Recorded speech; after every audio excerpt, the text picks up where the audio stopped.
Olá pessoal, estamos no ar com você com o Dinheiro de hoje, o seu programa sobre investimentos aqui nessa parceria entre a Com Dinheiro e a BMC News, para trazer para vocês principais mentes do mercado, quem faz o mercado financeiro brasileiro acontecer, para aquele bate-papo leve e descontraído, mas com as informações que você precisa para formar um portfólio melhor a cada dia. E no programa de hoje nós vamos trazer um assunto que não poderia ser mais brasileiro. Nós vamos falar um pouco de agro aqui com a participação, na verdade, hoje, duas participações especiais. Nós vamos falar com o Guilherme Nastari, aqui sócio da Datagro, sobre o cenário de agro aqui no Brasil, mas nós vamos falar também com o Múcio Matos, que é sócio da Vectis Gestão, sobre como aproveitar toda essa estrutura como um veículo de investimento e está posicionado no agro, mesmo passeando aqui pelos corredores da Faria Lima. Guilherme, é um prazer recebê-lo aqui no programa, é um prazer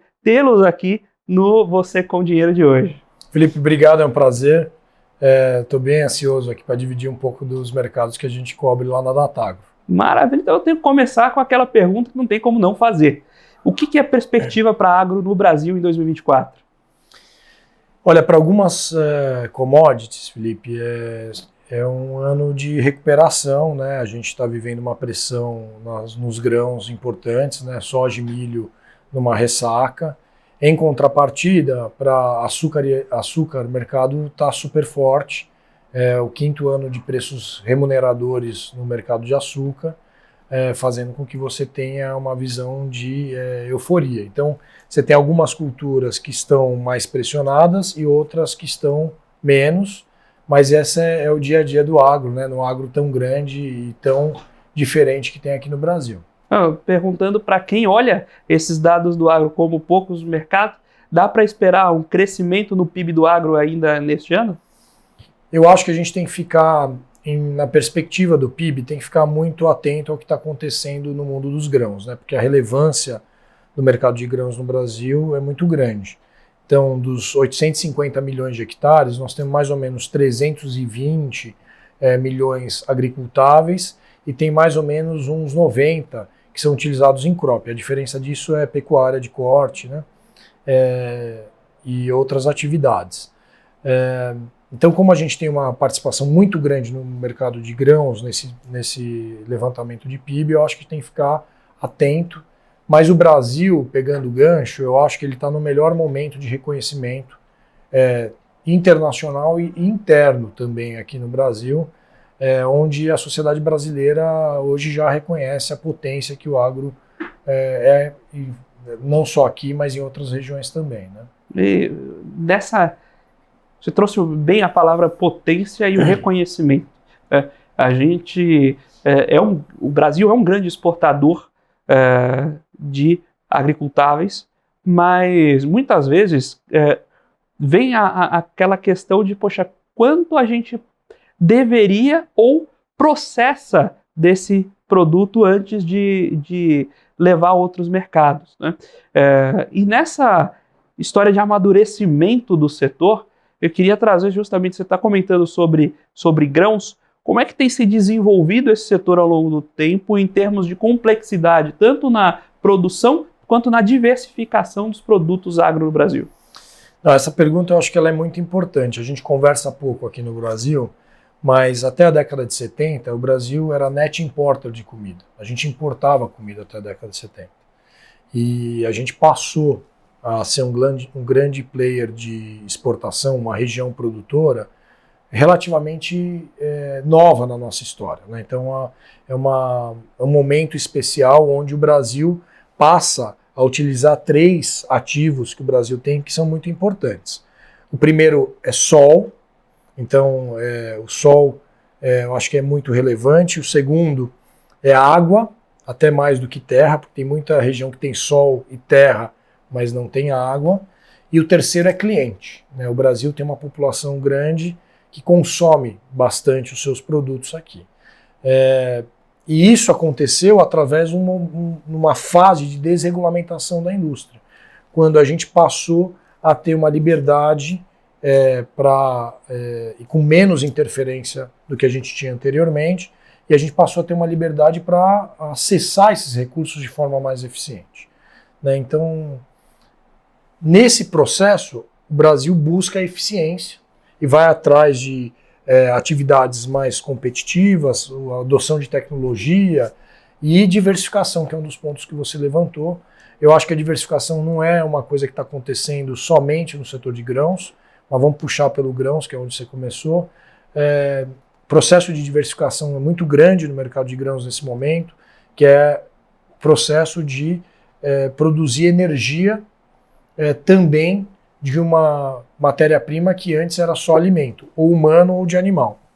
Então, a gente está vendo um processo consolidado de expansão de energia renovável no setor de grãos aqui no Brasil, né, tanto para biodiesel, como etanol de milho, ou biodigestão de resíduo desses processos, e está fazendo com que a agricultura brasileira, o agronegócio brasileiro, volte a ser um agronegócio com várias vertentes. Então, o mundo de grãos vai estar conectado com o mundo de cana, que vai produzir comida, energia e comida em formato de produto final, ração de animal que a gente vai alimentar, ou até mesmo produzir dentro da cadeia o agropecuário de novo, né? Então é um momento importante. Isso acontece no grãos, mas acontece em todas as outras culturas. O setor está se diversificando muito. E a gente está vivendo um processo de industrialização no agronegócio. Então, na perspectiva de, por exemplo, pecuária de corte, é bem industrializado. A gente exporta muito mais a carne do que o boi vivo. No mercado processados da carne, né? Todos os processados. A gente aproveita tudo. Você pega o mercado de açúcar e etanol, também é um setor que você exporta o produto acabado, ou açúcar ou etanol, e comercializa aqui no mercado doméstico. Grãos, com o processo de industrialização de alimento e de energia renovável, a gente está começando a consumir uma parte relevante desse matéria-prima para ser industrializado aqui no Brasil. A gente tem visto, bem colocou, a puxada da energia renovável para levar a produção agrícola para outras vertentes também. A gente até que acompanha aqui a grade da BMC, teve no programa Quatro Rodas justamente a explicação sobre a produção do hidrogênio verde a partir do etanol, né? E uma coisa que eu queria provocar um pouco mais é como essa demanda de diversificação tem puxado as cadeias de valor dentro da indústria agrícola, né? Então, quanto hoje da indústria vai para produção energética, como está a conversa dessas cadeias com as cadeias de produção energética para suprir essa necessidade, e mesmo quais novas pesquisas, você já comentou muito bem sobre o diesel, né? O biodiesel, e assim o nosso tradicional etanol da cana já é difundido no mercado, mas aqui no Brasil a gente começar a puxar etanol de milho também. Como essas vertentes tecnológicas em energia estão puxando a dinâmica do setor agrícola no Brasil? Eu acho que esse assunto, Felipe, é um dos assuntos talvez mais relevantes que a gente tem dentro do grande centro aqui no Brasil, mas que a gente não fala muito nele porque não precisa. Então, se você usar um índice que é utilizado em grandes centros para medir a qualidade do ar, que é muito impactante para essa agenda ESG, energia renovável, a gente sempre usa uma comparação das cidades, as 50 cidades mais poluídas com São Paulo. Então, você pega o caso de Delhi. No ano passado, em 2023, Delhi ficou na segunda posição da cidade mais poluída do mundo, mais uma vez entre as top 5 cidades mais poluídas. E Delhi tem 5,5 milhões de carros. São Paulo tem 8,5 milhões de carros. A gente tem mais do que Delhi, 3 milhões de carros. E São Paulo ficou no ranking para lá de 1.400. Então, um dos motivos pelos quais São Paulo, apesar de ser uma cidade super grande, quarta maior cidade do mundo, tem 3 milhões a mais de carros do que Delhi, e tem uma qualidade de ar muito grande, é porque a gente usa de forma maciça energia renovável aqui em São Paulo. E isso no Brasil inteiro. Os índices dos grandes centros do Brasil têm uma qualidade do ar muito melhor do que os outras cidades, e isso tem externalidades positivas importantes, como saúde pública, né? Então você gasta menos porque você tem menos doenças respiratórias, menos alergias, né? Você tem um benefício marginal de estar utilizando energia renovável no curto prazo que dá para quantificar. Segunda coisa que eu acho que é importante é que está provado num país grande de tamanho continental que tem a quarta maior cidade do mundo. É uma solução de curto prazo. Você não precisa viver o futuro para resolver o problema de mudança climática, tendo o caso do Brasil com energias renováveis aplicadas e distribuídas num país desse tamanho, dessa proporção. Então, o Brasil provém para o mundo, nesse momento, um case prático, viável, barato, né?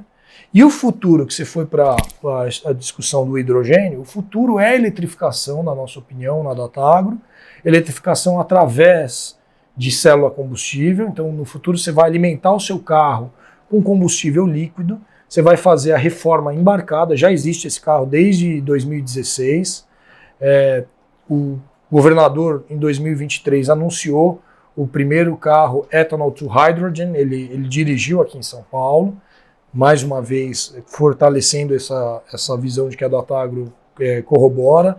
Então, ao invés da gente armazenar energia em baterias que têm baixa densidade energética, a gente vai armazenar essa mesma energia em combustível líquido, que nós vamos utilizar a relação de carbono e hidrogênio de cada combustível para gerar energia. E aí os que são renováveis vão ter o benefício de ser renováveis e os que não são não vão ter o benefício. E um ponto importante, toda a infraestrutura de distribuição de energia no mundo, a gente gastou aí 150, 200 anos investindo em caminhões, navios, pipes, postos de distribuição, né? Isso tudo é em forma líquida. Exatamente. Sem contar o passivo do que é andar com tanques de alta pressão no banco de trás, né? Ter um acidente de carro.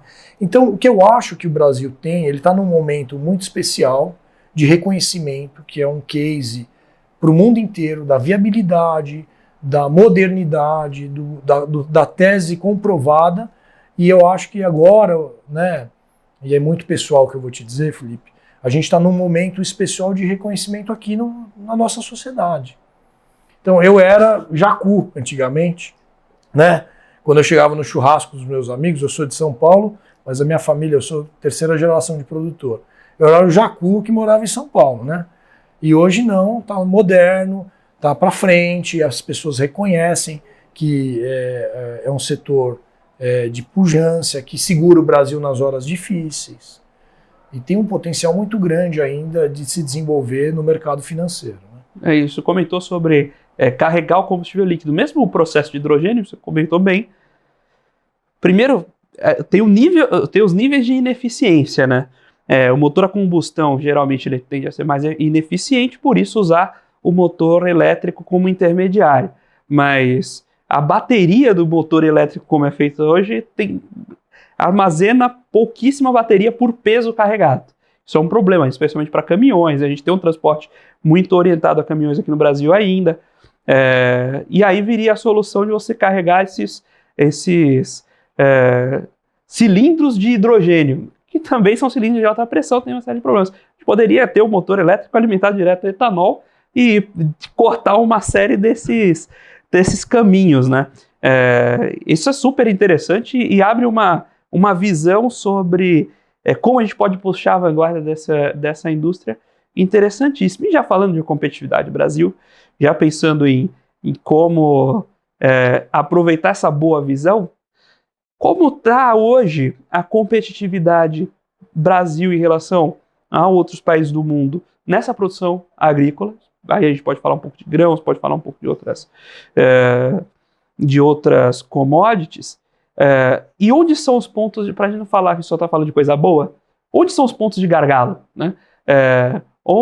Aí a gente pode começar a falar de infraestrutura, pode começar a falar sobre escoamento de toda essa produção. Então, como está o Brasil posicionado no mundo hoje e quais são os Felipe, gargalos? antes de ir para essa segunda, eu queria só não perder que você falou um negócio muito interessante. A eficiência termodinâmica de um carro de ciclo Otto ou ciclo diesel, ela é entre 27% e 29%.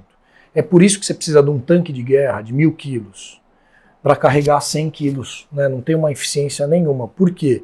O carro precisa ser de ferro fundido, senão ele derrete. 70% dessa energia gerada ela é dissipada em forma de calor e o carro ia derreter.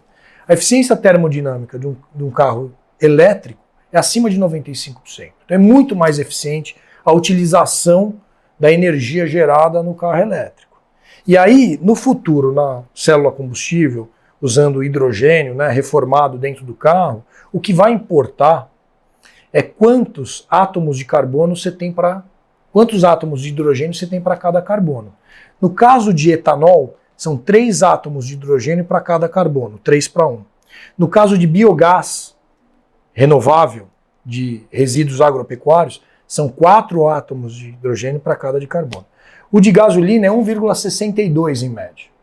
Então, no futuro, o álcool que hoje tem que ser mais barato do que a gasolina, que leva menos, tem uma menor eficiência, no futuro ele vai ter que ser melhor remunerado. Não só porque ele é verde, porque ele tem mais hidrogênio, ele tem mais energia por carbono.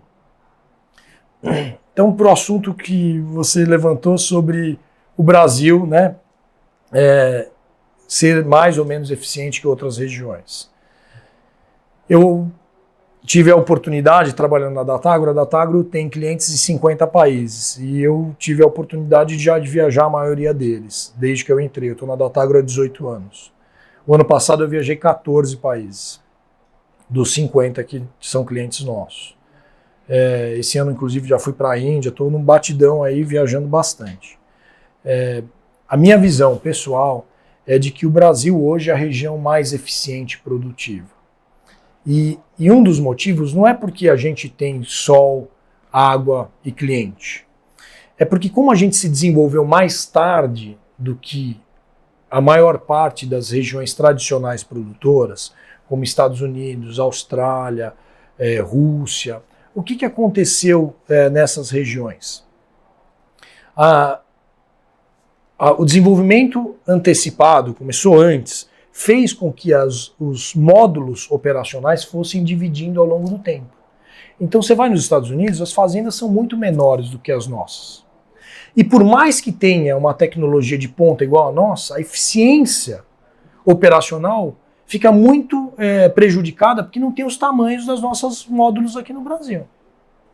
Só que, ao mesmo tempo que a gente se desenvolveu mais tarde, teve um desenvolvimento do que é tecnologia de governança e gestão de empresa. Então, vamos imaginar, nós somos sócios de uma fazenda, eu e você, e eu quero ser dentista e você quer ser fazendeiro.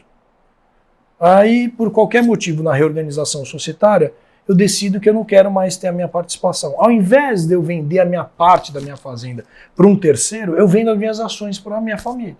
Então o módulo operacional embaixo está ficando grande. Isso está fazendo com que a gente tenha um benefício marginal, um ganho de eficiência operacional que outras regiões tradicionais não têm. Então, uma das viagens que eu fui o ano passado foi para a Austrália, que é o berço da motomecanização. Tem um desafio grande na Austrália, porque os insumos ficaram caríssimos, mão de obra, a cidade está competindo com a fazenda, então você não tem esses módulos grandes. Então, por mais que seja uma nação rica, super desenvolvida, você tem uma restrição para o desenvolvimento. E aí, quais são os desafios que o Brasil tem? O Brasil, apesar de todos os desafios que a gente tem político-econômico, o Brasil sempre foi uma região relativamente mais segura que os outros países em desenvolvimento. Eu acho que a gente tem vários diferenciais importantes e é fácil de explicar por que investir aqui e não ali, na perspectiva do investidor, né? E um dos principais diferenciais é direito de propriedade. Então você no Brasil, você compra a coisa e você fica dono. A lei serve, ela existe, se você fizer coisa errada, você vai preso, né? Então esse diferencial, ele é importante em relação a outras regiões na perspectiva de investimento. O que nós temos que manter é essa estabilidade. Eu acho que o maior desafio que o Brasil tem, de médio e longo prazo, é continuar sendo uma opção estável para receber investimento internacional. Porque se a gente conseguir manter estável, o Brasil vai continuar utilizando os seus diferenciais em relação às outras regiões. sol, água e gente, né? Então o Brasil tem um mundão para se desenvolver dentro da lei. A agenda de ESG é a mais moderna do mundo. 66,3% da área total do Brasil é preservada desde sempre, né? Um ativo ambiental fantástico e está mostrando que também pode ser eficiente, sendo verde e operando os ativos, né? Você comentou sobre o investimento sendo o fazendeiro, mas quem está assistindo a gente acaba tendo uma audiência bastante focada em investimentos aqui. Quem está assistindo a gente, por quais canais, como poderia alocar nesse mundo? A gente ainda tem, por exemplo, poucas empresas do agronegócio listadas em bolsa. Então, o que a gente tem de alternativas para acessar esse mercado, se desenvolver, aproveitar, surfar essa onda, utilizando o mercado de capitais, e como o mercado de capitais pode e tem ajudado o agronegócio aqui no Brasil? Também é uma pergunta fantástica, né? Porque o grande desafio do agro foi sempre acessar um recurso que estava no momento certo, do tamanho certo, com prazo certo. Porque não adianta nada você acessar um recurso de plantio na hora que você está colhendo, né? Ou que você está fazendo o trato na hora que você vai colher. Então o grande desafio foi sempre encontrar as coisas no momento certo. E eu acho que o mercado de capitais está sendo uma solução muito especial, porque ela está conseguindo moldar as demandas para cada cultura em cada região. Inclusive, foi um dos motivos pelo qual a Adaltago se sentiu bem confortável quando a Vectis convidou a gente para ser o consultor do fundo deles, que é o VCRA. O VCRA, no fundo, é uma parceria entre uma gestora e uma consultoria, e preserva essa independência da gestora e do consultor, mas a gente tentou ir nessa linha do que fazer para o investidor ver a diferença desse produto em relação aos que existem. A primeira coisa, que tem a ver com o que você perguntou, é a nossa estratégia no VCRA de não ter uma exposição muito grande em uma cultura específica, fazer um programa de diversificação de risco entre as culturas, porque como a gente conversou no começo, você tem hoje no Brasil um setor de grãos pressionado por preço, mas você tem o de cana, por exemplo, vivendo melhor da história de 500 anos. Então, quando você faz um hedge, você faz uma diversificação de culturas, você diversifica esse risco setorial que tem entre uma cultura e outra. E uma outra coisa que a gente foi muito assim assertivo, na minha opinião, e eu não vejo em outros produtos, é a estratégia de diversificação de região.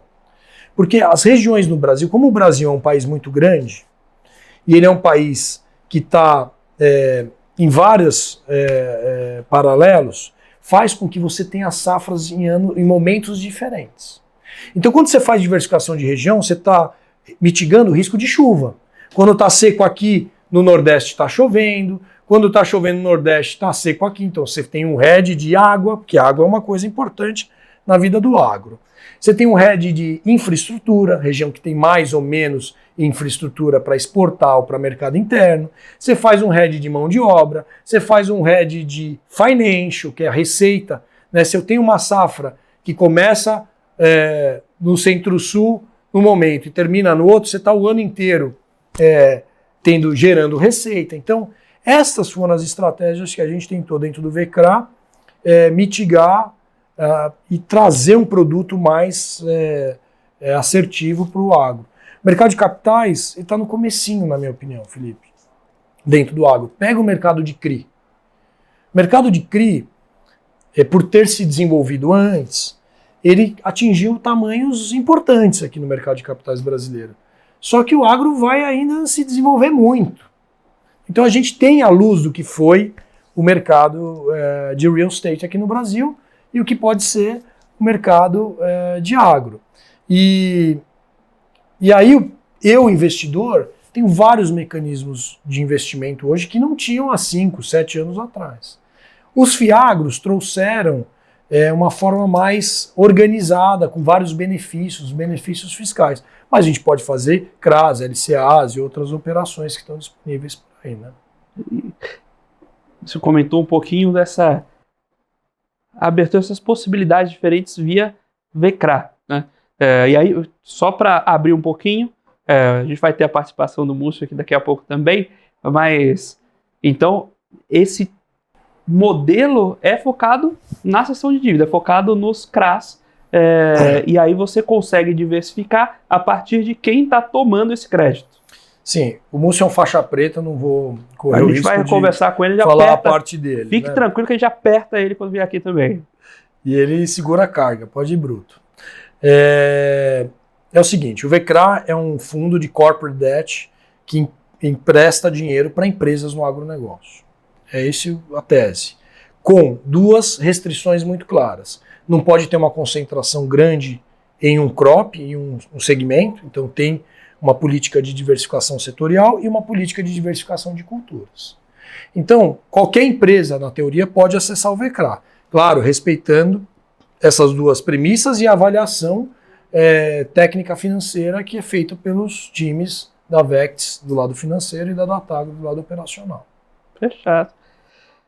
Guilherme, a gente está caminhando aqui para o final desse primeiro bloco. No segundo bloco a gente vai lá apertar um pouco o Múcio, mas eu queria primeiro agradecer aqui sua participação. Segundo, convidá-lo a deixar os contatos, quem quiser acompanhar lá os estudos interessantíssimos da Datagro, se atualizar um pouco sobre esse mercado, quiser procurar vocês para qualquer serviço também de consultoria, por onde pode encontrar a Datagro e o Guilherme? Felipe, obrigado pelo convite, isso é uma simpatia, fácil de falar aqui, é um prazer. A Datagro é uma consultoria que está no mercado de agro no Brasil e em 50 países, nós somos um time de 260 pessoas, mais de 40 anos, são 15 crops, e é datagro.com, entra lá que dá um jeito de acessar e encontra todo mundo por lá. Para encontrar, tem redes sociais também? Todas que vocês quiserem tem, se não tiver uma nova, avisa lá que a turma cobre. Fechado, eu vou abrir o TikTok da Datagro e aí o Guilherme vai estar lá participando. Guilherme, muito obrigado mais uma vez pela sua participação, muito obrigado à Datagro por ceder aqui a participação do Guilherme, muito obrigado para você, telespectador, que está aqui conosco até agora, mas fique por aí. A gente vai para um breve intervalo agora e volta no segundo bloco discutindo um pouco mais sobre Fiagros. O que você pode saber a mais? Quais são essas alternativas? O que pode ter dentro de um Fiagro? Quais são os benefícios fiscais da estrutura? As comparações com outros investimentos que vocês já conhecem? Então a gente vai quebrar um pouquinho de toda essa caixinha aqui do Fiagro e trazer esse segmento tão importante da indústria brasileira, da economia brasileira, para a discussão aqui no Você com Dinheiro e permitir que você, investidor, coloque um componente desse segmento também na sua carteira de investimentos. Então agora nós vamos para um breve intervalo. Você sabe que o intervalo aqui é rapidinho e um segundinho a gente está de volta. Até já! Olá pessoal, estamos de volta aqui para o segundo bloco desse Você com Dinheiro especial de hoje, agora com a participação do Múcio Matos, sócio da Avex Gestão, para falar um pouco. A gente terminou o bloco anterior falando sobre investimentos e a ponte entre o mercado de capitais e o agronegócio. Agora nós vamos falar com a Avex justamente para começar a desvendar as aplicações em Fiagro, como selecionar, o que pode ter de importante ali para você, investidor, se atentar. E ninguém melhor do que o Múcio para bater esse papo com a gente. Múcio, muito obrigado por aceitar nosso convite, por estar aqui conosco e complementar aí a fala que já foi muito positiva do Guilherme, parceirão de vocês lá na Vectis também. Boa, Felipe, obrigado pela participação, prazer estar aqui.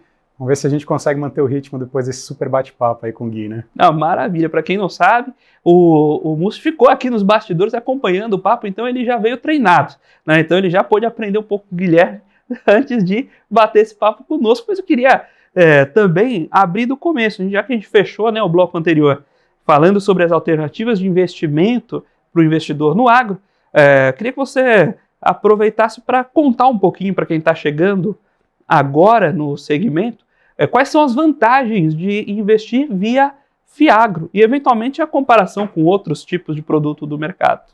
Perfeito, vamos lá. Então, para aqueles que não conhecem, o Fiagro nada mais é do que um veículo de investimentos que te permite fazer aplicações no agronegócio, fazendo paralelo aqui, é o irmão dos fundos imobiliários, tão conhecidos fundos imobiliários, né? E o benefício de você investir no agronegócio através do Fiagro é você ter um gestor profissional fazendo análise dessa carteira e a diversificação dessa carteira dentro do fundo. Então, ao invés de comprar diversos papéis na pessoa física diretamente, como os próprios CRAs e LCAs, você pode fazer isso dentro de um único veículo e esse gestor faz, né, ali a diversificação, o trabalho de gestão dessa carteira dentro de um próprio fundo.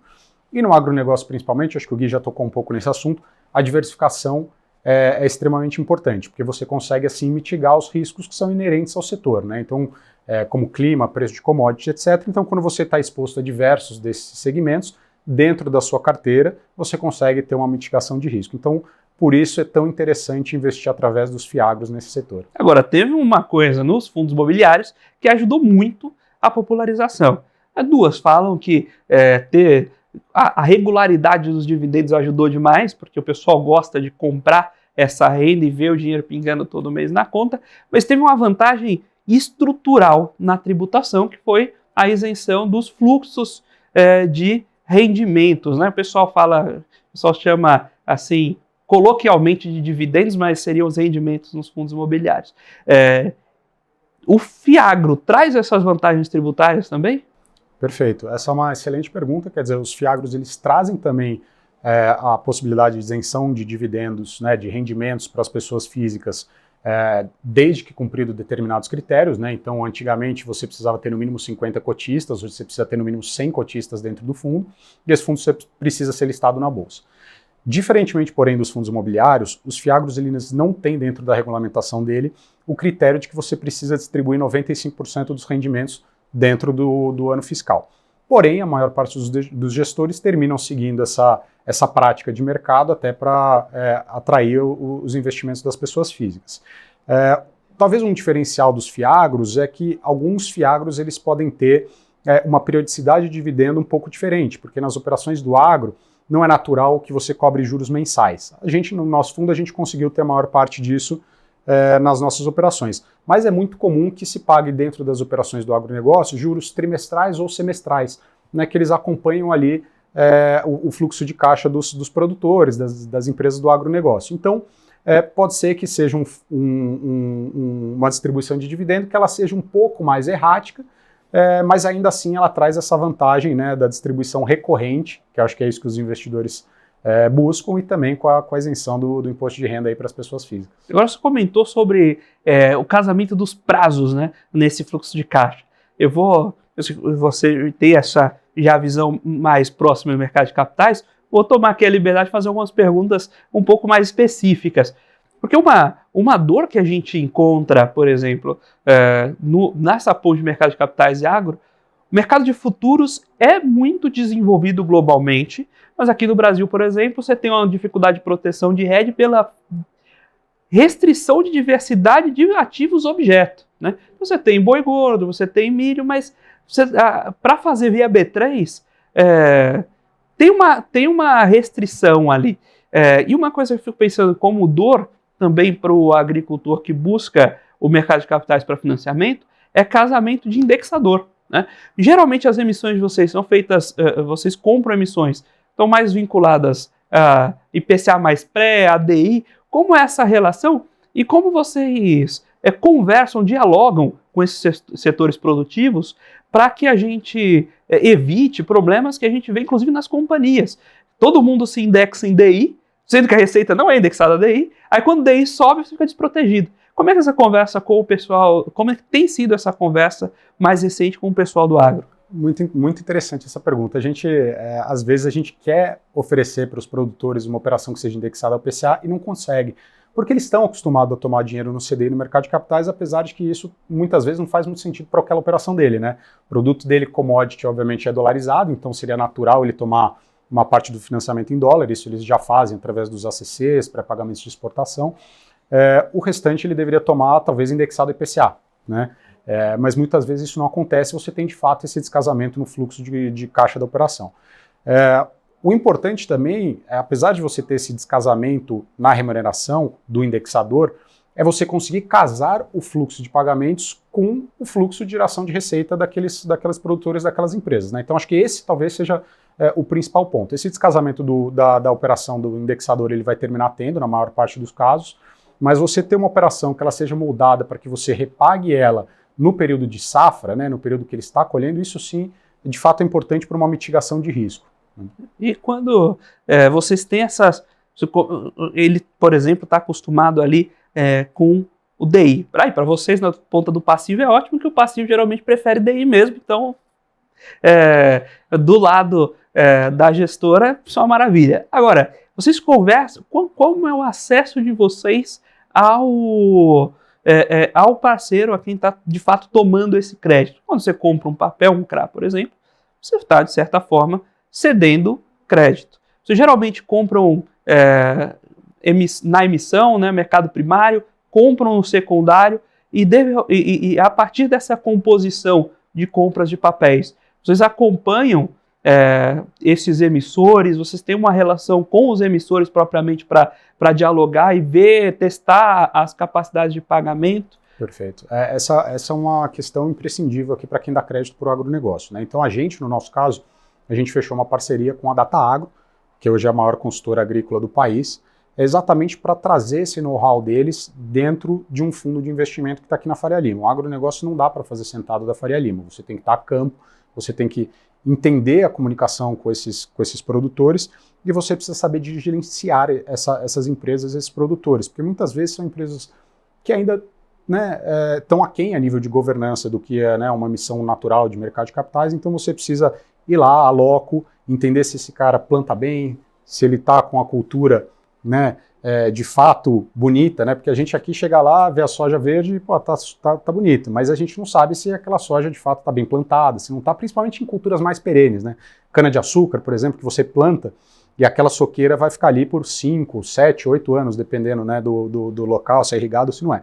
Então, é imprescindível que você consiga fazer essa diligência. A gente lá na Vectis, junto com essa parceria da DataAgro, a gente consegue trazer a originação própria, eu acho que esse é um grande diferencial, o diferencial da diligência, então a gente consegue de fato diligenciar as informações que aqueles produtores, aquelas empresas estão mandando para a gente, isso é essencial, porque eles muitas vezes não são companhias auditadas, enfim, às vezes eles não têm o histórico de forma toda detalhada com as informações que a gente precisa para análise de crédito. Então ter alguém que de fato entende do setor para diligenciar é muito importante, e também a parte do monitoramento que você comentou, né? Acho que essa parte, assim, você tá perto do produtor, entender o ciclo dele, entender às vezes quando ele vai precisar de uma ajuda, de um alongamento de prazo, de uma necessidade adicional de capital que a gente pode ajudar ele. Então o nosso trabalho é estar muito perto desses produtores, porque o agro é cíclico, né? Então você fazer uma operação no mercado de capitais de longo prazo, de 5, 7 anos, quer que seja, em culturas muitas vezes que são anuais, em algum momento você vai pegar um preço de commodity mais baixo,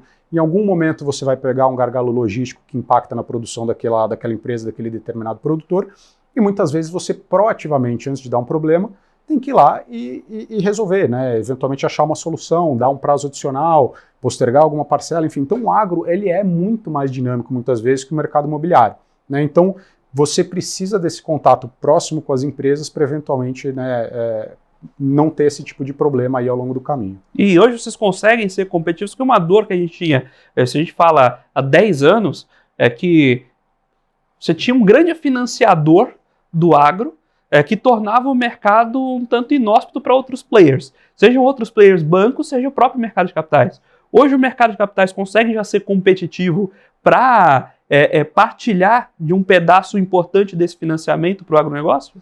Pois é, então, a demanda de financiamento do agronegócio no Brasil deve girar ali em torno de 800, 900 bilhões de reais por ano. Se você pegar o plano safra, que foi o maior plano safra empresarial já anunciado na história, foi 360 bilhões. Então você tem um gap aí muito grande. De onde que vem esse restante dos financiamentos? Boa parte vem de banco e muita parte vem de financiamento da própria cadeia. Então são as empresas maiores, as próprias tradings, as próprias revendas financiando o restante da cadeia. E o mercado de capitais começou a acessar, seja no financiamento direto, seja no financiamento através da própria cadeia. E o interessante é o seguinte, acho que o mercado de capitais ele consegue ser competitivo em duas frentes. Primeiro, ele é um financiamento alternativo, né? Então eu nunca vou competir com uma linha subsidiada de plano safra ou muitas vezes com uma linha de ACC de um banco.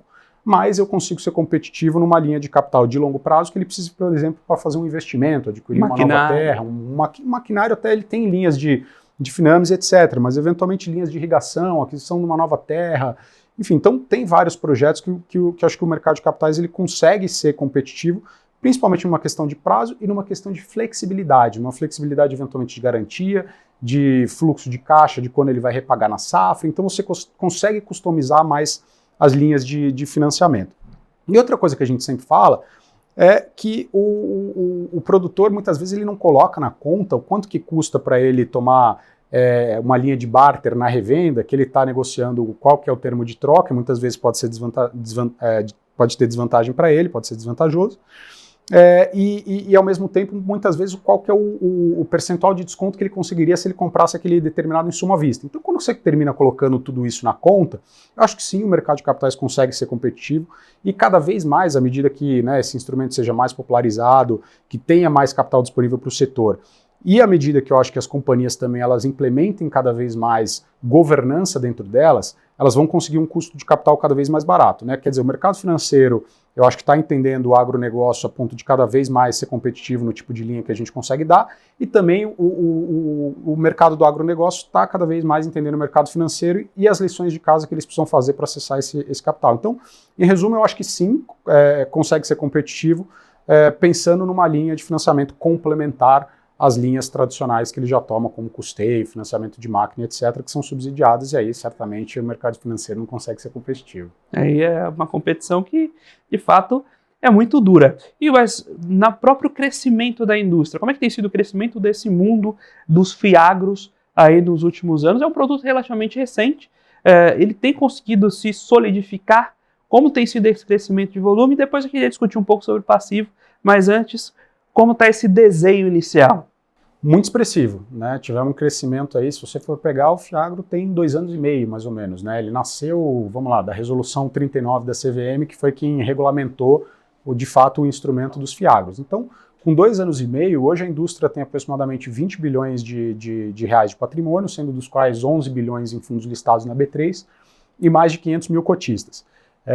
Isso ainda é um número pouco expressivo se você comparar com os fundos imobiliários, né? Os fundos imobiliários aí hoje devem ter acima de 285 bilhões de reais de patrimônio, 2 milhões e meio de cotistas, mas esse fundo imobiliário demorou mais de 20 anos para chegar nesse patamar. Então, com 2 anos e meio de indústria, eu acho que a gente caminhou muito bem e a gente tem uma perspectiva muito positiva de crescimento, né? Porque se você pegar o mercado imobiliário, hoje ele representa 8% do PIB, né? E tem aí esses 285 bilhões de reais em fundos imobiliários no mercado. E o agronegócio representa 27% do PIB, né? Então, quer dizer, a gente tem um crescimento muito expressivo aqui do que esses fiagros vão poder fazer, e eu acho que cada vez mais a gente vai ter instrumentos ou fiagros diferentes surgindo no mercado. Então, sejam eles os fiagros de terra, os fiagros para financiar armazenagem, enfim. Então, acho que a gente vai ter segmentos dentro desse setor dos fiagros que vão vir a mercado. Então, acho que as perspectivas são muito positivas. Você comentou de um ponto que eu ia deixar um pouquinho para o final, mas eu queria aproveitar esse gancho, que é justamente os modelos de fiagro. A gente conversou bastante. O VCRA tem esse olhar para a dívida, mas você pode ter fiagros também em propriedade, digamos assim, um FIP fiagro. Você vai comprar propriedade e desenvolver ali, como a gente faz com FIPs para empresas de capital fechado, como a gente faz com fundos imobiliários também, né? Como é que está a pujança do setor justamente para esse segmento? Vocês estão olhando para isso? Tem gente buscando essas alternativas? Como é que está o direcional de crescimento em fiagro por diversificação de classes? Eu acho que, assim, estão começando a ter conversas Eu estou tentando tirar aqui, ver se ele vai lançar um FIP Fiagro aí, mas a gente vai conduzindo a conversa. A gente certamente tem iniciativas em diversas frentes dentro do agronegócio, acho que várias delas vão vir a público em breve. Mas eu acho que, sem dúvida alguma, é um caminho natural. Hoje a gente ainda tem uma regulamentação transitória dos fiagros, né, que ela foi feita uma regulamentação teste pela CVM, do qual ela pegou arcabouços de outros fundos de investimento e transformou isso para o fiagro. Então o fiagro hoje está em 3 caixinhas, né, fiagro fundo imobiliário, FIP e FDIC. E acabou de acontecer, né, a consulta pública da CVM para transformar numa regulamentação definitiva dos fiagros. Então talvez mude um pouco aí a composição de como é que vai ser esse instrumento, se vai ficar num só, se ainda vão ter, né, arcabouços regulatórios de outros, né, instrumentos ali da CVM, ainda está em discussão, mas o fato é que eu acho que a regulamentação vai se consolidar. Então o fiagro, que já se demonstrou um instrumento, né, capaz de canalizar investimentos para dentro do agronegócio, acho que ele vai continuar trazendo muito dinheiro para o setor.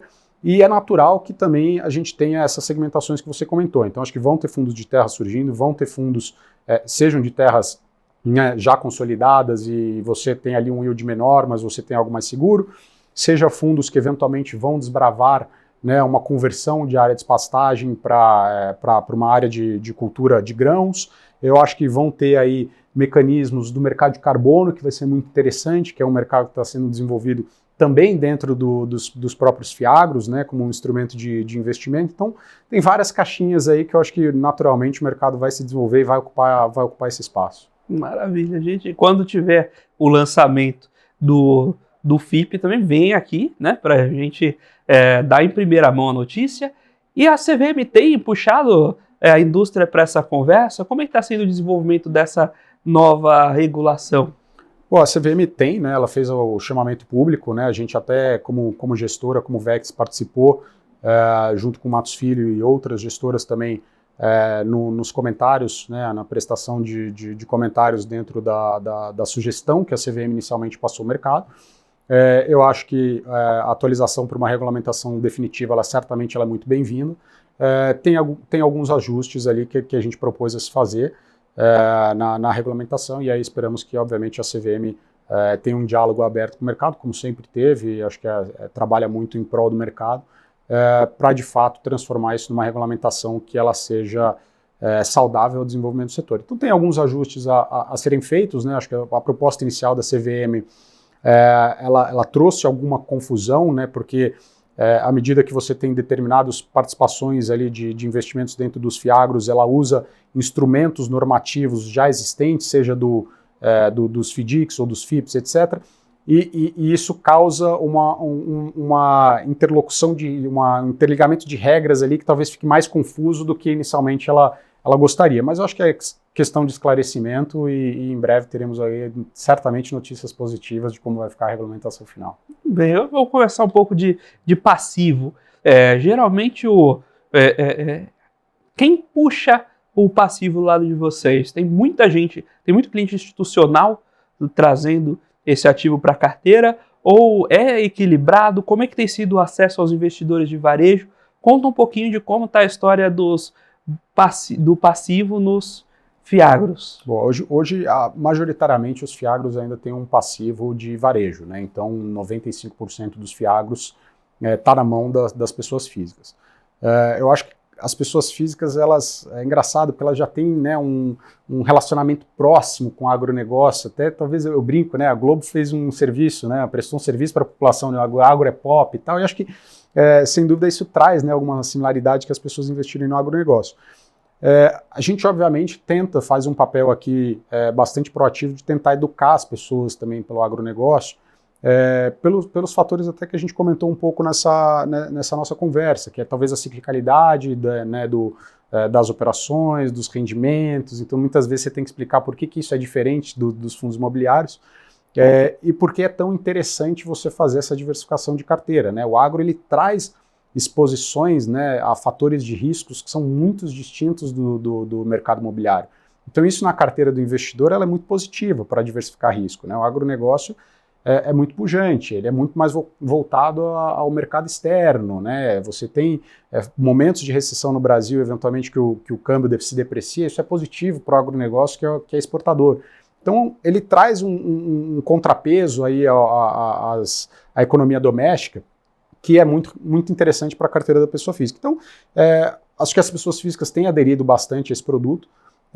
Certamente, acho que algumas notícias elas talvez não sejam muito bem compreendidas, então a gente tem aí toda hora falando do El Niño, como isso está impactando, eventuais recuperações judiciais no setor, então isso assusta um pouco o investidor pessoa física, é natural, mas eu acho que aos poucos a gente também aqui do lado da Faria Lima consegue fazendo esse papel educacional para as pessoas entenderem o que é investimento no agronegócio, né, que vai ter essa ciclicalidade, mas é um setor importante para o Brasil, é um setor que tem ganhado em governança, é um setor muito robusto e é um setor que tem muitas vezes garantias muito boas, né? Então assim, a gente brinca, a gente faz crédito e às vezes crédito dá errado, né? Só que eu acho que dentro desse setor você tem o que a gente brinca do downside protection, né? Que muitas vezes são empresas que elas podem ter algum tipo de problema com liquidez, mas elas têm um ativo muito grande por trás, né? São imóveis rurais, são fazendas produtivas, e que isso ajuda o investidor na recuperação do crédito. né? Então é um setor interessante de gerar crédito, porque é um setor que tem garantia e é um setor que economicamente é muito relevante para o Brasil. Você comentou bastante sobre a composição e a natural proteção por diversificação de quando você tem um ativo que é contracíclico em relação a, por exemplo, câmbio, né? Tinha uma pergunta que eu estava ali me controlando ali para não ter feito antes. A gente tem aqui algumas perguntas, a gente faz algumas perguntas difíceis aos convidados, né? Nós gostamos muito dos nossos convidados, mas nós precisamos aproveitar essa participação para esclarecer. Vocês chegam a usar algum tipo de instrumento derivativo dentro da carteira para fazer as proteções também? Perfeito. Dentro da nossa carteira, não. Até porque muitos derivativos têm chamada de margem, alguns... No trabalho, não é nem pela não utilidade do serviço, mas pelo trabalho que dá você ficar posicionado em futuro fazendo chamada. E também, Felipe, para ser sincero, às vezes a explicação que a gente vai ter que dar, né? Porque muitas vezes o instrumento ele é de proteção, só que se você perde numa ponta e se protege de outra, você vai ter que explicar isso para o teu investidor, né? Excelente ponto. Essa é uma grande dificuldade que a gente tem. Mas a nível das empresas, a gente faz um controle muito grande, porque a nível das empresas, essencialmente no agronegócio, para você não ter um problema, o hedge ele faz parte natural da tua operação, né? Então, os produtores, muitas vezes que deram problema, são os produtores que não fizeram hedge. Então, compraram insumo lá na época de pandemia, se estocaram com insumo a preço super alto, porque achava que ia se ter, né, uma falta de insumo, só que esqueceram de travar o preço da commodity, né? Então a soja voltou a patamares aí de 120, 110, e ele não comprou insumo nesse preço, né? Ele comprou insumo num preço muito alto. Então o hedge ele tem que fazer parte da vida do produtor, né? Ele tem que estar sempre hedgeado na parcela de custo, né? Comprou insumos, faz o hedge no preço da commodity, trava sua margem. Então isso a nível das empresas a gente presta muita atenção, porque esse é um fator super importante para você conseguir dar crédito. Vocês vão lá puxar a orelha do emissor e falar, olha, aqui cadê a proteção aqui para garantir a margem? Não tem a menor sombra de dúvidas. A gente pede muitas vezes as fixações de contrato, pede os NDFs, pede as travas com tradings, a gente olha tudo isso para ver se ele está fazendo a lição de casa. Faz parte do nosso trabalho. Maravilha, Múcio. Bate-papo agradabilíssimo. Muito obrigado por aceitar aqui nosso convite, por trazer um pouco dessas informações para a gente também. Os Fiagros, a gente tem acompanhado sempre aqui, né, esse desenvolvimento da indústria, que é uma indústria, como a gente comentou no primeiro bloco, tem um espaço fantástico, faz uma parcela gigantesca do nosso PIB, mas que muitas vezes é estranhamente distante do nosso mercado de capitais. Então, os Fiagros vieram para melhorar um pouco dessa dinâmica, isso foi muito positivo, e é sempre bom ter alguém com essa expertise, ter parceiros como vocês para esclarecerem um pouco de tudo isso para o público.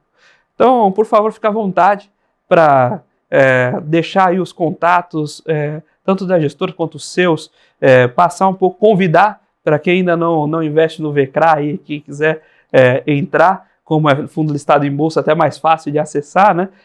Fique à vontade para trazer esses seus convites, deixar os seus contatos e deixar a sua mensagem final aí para o encerramento do programa de hoje. Maravilha. Em primeiro lugar, agradeço de novo a participação, espero estar aqui de novo. Assim, o agronegócio a gente é super comprado, a gente acha que é um setor que as pessoas têm que investir, elas têm que olhar, elas têm que vivenciar o agronegócio para entender o que é isso. A tecnologia que se tem no campo hoje em dia é uma coisa assim maravilhosa. E o Brasil tem um diferencial competitivo, né? Investir no agro é o que a gente fala, que investir o que a gente faz bem, né? Então o Brasil é um país agrícola.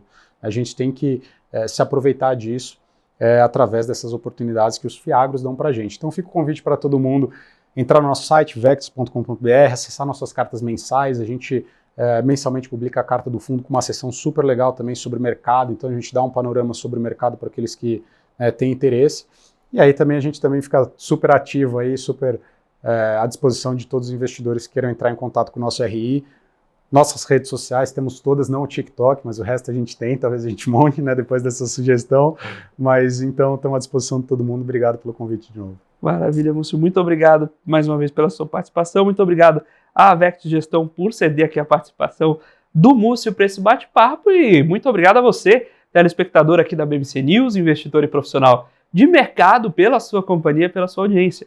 O Você com Dinheiro é uma parceria entre a Com Dinheiro e a BMC News para trazer para vocês sempre as melhores mentes do mercado, quem faz o mercado financeiro brasileiro acontecer para um bate-papo leve, mas sempre com foco em tornar o seu portfólio melhor a cada dia. Nós vamos ao ar de segunda a sexta, sempre aqui no mesmo horário, e ficamos sempre muito agradecidos de poder entrar na casa e nas carteiras de investimento de todos vocês. Nós vamos ficando por aqui com você com o Dinheiro de Hoje. Até a próxima, sempre aqui no mesmo horário. Tchau, tchau.